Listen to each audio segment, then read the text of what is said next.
Assalamualaikum warahmatullahi wabarakatuh. Pada kesempatan kali ini saya akan membahas tentang persengketaan antara Indonesia dan Malaysia mengenai Pulau Sipadan dan Likitan. Persengketaan antara Indonesia dan Malaysia mulai muncul pada tahun 1967 karena masing-masing negara ternyata memasukkan wilayah Sipadan dan Likitan ke dalam batas-batas wilayahnya dalam pertemuan teknis hukum laut. Setelah itu, kedua negara ini sepakat agar Sipadan dan Likitan dinyatakan sebagai status quo. Akan tetapi, pengertian ini berbeda. Pihak Indonesia menganggap bahwa dalam status quo ini berarti Pulau Sipadan dan Likitan tidak boleh diduduki atau ditempati sampai persoalan ini selesai. Sedangkan dari pihak Malaysia memahami bahwa status quo ini Pulau Sipadan dan Likitan tetap berada di bawah Malaysia sampai persengketaan ini selesai, sehingga Malaysia malah membangun resort pariwisata yang dikelola oleh pihak swasta yang ada di Malaysia. Karena hal tersebut, pemerintah Indonesia tidak tinggal diam karena merasa memiliki pulau-pulau tersebut. Segera mengirim protes ke Kuala Lumpur agar memberhentikan terlebih dahulu resort pariwisata yang sedang dibangun. Alasannya, Sipadan dan Likitan belum diputuskan siapa pemilik pulau tersebut. Setelah itu, pada Oktober 1996, Presiden Soeharto dalam kunjungan ke Kuala Lumpur menyetujui untuk menyelesaikan sengketa Sipadan dan Likitan ini dengan cara melalui hukum ICJ di Den Haag. Setelah beberapa tahun melakukan pertemuan, pihak Indonesia dan Malaysia bahwa secara bilateral masalah ini sangat sulit diselesaikan. Lalu pihak Malaysia dan Indonesia setuju untuk menyelesaikan kasus ini ke Mahkamah Internasional melalui penandatanganan perjanjian khusus untuk diajukan ke Mahkamah Internasional dalam sengketa antara Indonesia dan Malaysia menyangkut kedaulatan atas Pulau Sipadan dan Likitan. Meskipun beberapa mekanisme ini telah dicoba seperti negosiasi dan resort ke lembaga atau pengaturan regional, mekanisme lain belum dicoba seperti mediasi, konsiliasi, atau arbitrasi. Setelah Indonesia dan Malaysia sepakat membuat keputusan untuk pergi ke Mahkamah Internasional, masalah ini sekarang harus diselesaikan hanya sebagai masalah hukum. Kedua negara sekarang harus merumuskan kesepakatan untuk pergi ke Mahkamah Internasional. Setelah kedua negara melakukan negosiasi, pada tanggal 31 Mei 1997, perjanjian kedua negara akhirnya disimpulkan di Kuala Lumpur. Lalu akhirnya Malaysia mengesahkan perjanjian tersebut tepat pada tanggal 19 November 1997, lalu disusul oleh Indonesia yang mengesahkan perjanjian tersebut pada tanggal 29 Desember tahun 1997 lewat keputusan Presiden nomor 49 tahun 1997.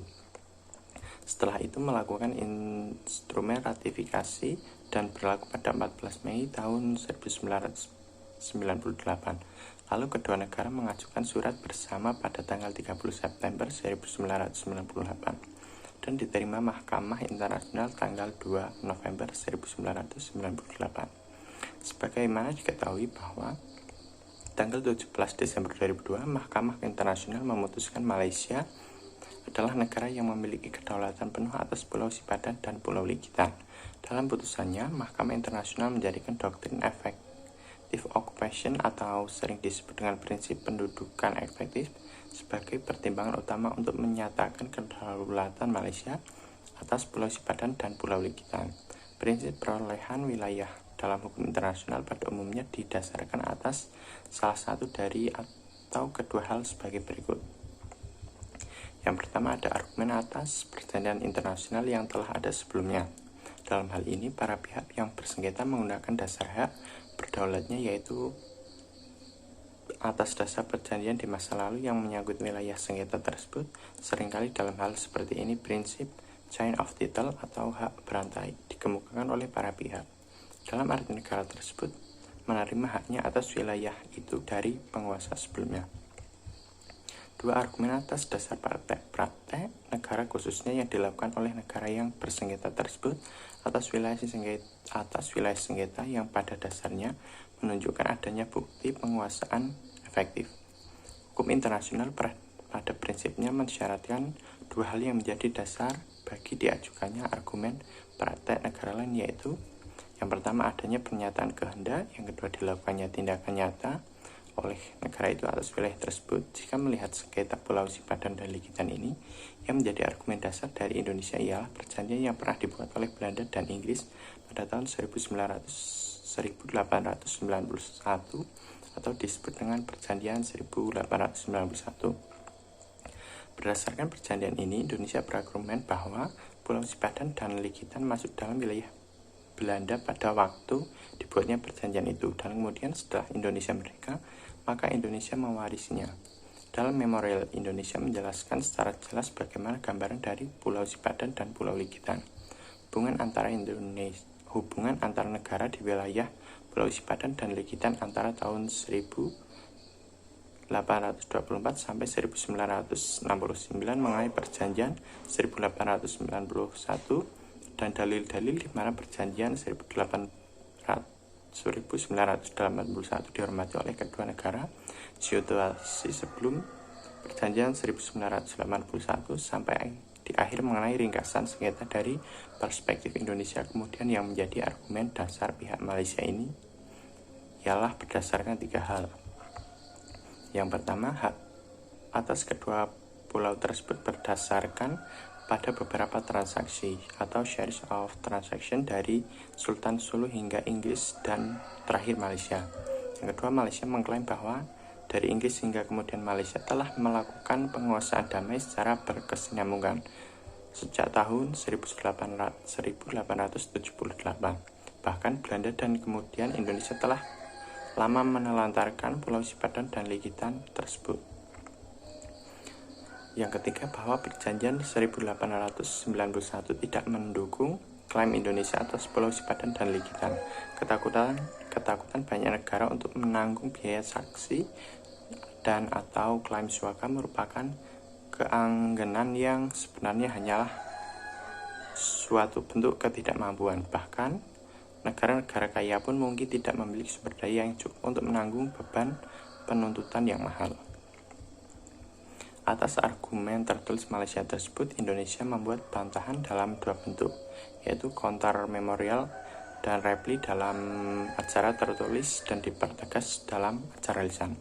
Yang pada pokoknya menurut Indonesia, Sultan Sulu tidak pernah memiliki kedua pulau tersebut, namun pemilik dari kedua pulau tersebut ialah Sultan Bulungan. Kemudian Malaysia menyampaikan counter memorial yang menyatakan bahwa argumentasi Indonesia dengan menggunakan perjanjian 1891 merupakan argumentasi tidak mendasar, dan Malaysia juga mengargumentasikan bahwa peta yang disampaikan oleh Indonesia bukanlah peta yang sah karena masih terdapat peta-peta lainnya yang justru mendukung klaim kedaulatan Malaysia. Selanjutnya, berdasarkan fakta-fakta dan argumen yang disampaikan, para pihak Mahkamah Internasional menolak klaim kedaulatan yang dilakukan oleh Indonesia maupun Malaysia atas Pulau Sipadan dan Likitan berdasarkan dalil Treaty Base Title dan Kind of Title, karena keduanya tidak mampu mengajukan bukti-bukti kuat yang mendukung argumentasi masing-masing. Akhirnya pada tanggal 17 Desember 2002, Mahkamah Konstitusi pada tanggal 17 Desember 2002, Mahkamah Internasional menetapkan bahwa negara Indonesia dan Malaysia masih kurang memiliki dasar hukum yang kuat untuk membuktikan bahwa Pulau Sipadan dan Pulau Likitan merupakan bagian dari wilayah negara Indonesia maupun Malaysia. Karena Mahkamah Internasional telah diminta kedua pihak yang bersengketa dan akhirnya harus memutuskan bahwa Malaysia berdasarkan pertimbangan efektivitas memiliki kedaulatan penuh atas Pulau Sipadan dan Pulau Likitan melalui perbandingan voting suara 16 hakim mendukung dan seorang hakim menolak. Adapun juga bahwa Mahkamah Internasional berpendapat bahwa Inggris sebagai penjajah Malaysia lebih melakukan efektivitas daripada Belanda sebagai penjajah Indonesia. Bahkan Indonesia setelah ia merdeka, Mahkamah Internasional hal ini mengacu pada putusan Denmark melawan Norway dalam kasus Legal Status of Eastern Greenland mengenai kriteria penting dalam menunjukkan adanya efektivitas. Setelah jatuhnya kedua pulau tersebut terdampak yang sangat hebat di dalam domestik. Sangat banyak yang beranggapan bahwa Departemen Luar Negeri lah yang paling bertanggung jawab atas lepasnya kedua pulau tersebut, mengingat seharusnya bahwa Departemen Luar Negeri berada di berada di bawah Menteri Luar Negeri. Kehilangan Sipadan dan Likitan berarti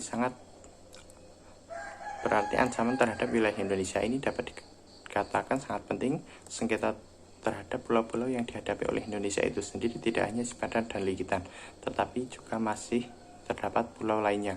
Lain hal itu, ini juga merupakan suatu citra yang buruk bagi Presiden. Sekian penjelasan saya mengenai sengketa pulau Sipadan dan Likitan. Terima kasih. Wassalamualaikum warahmatullahi wabarakatuh.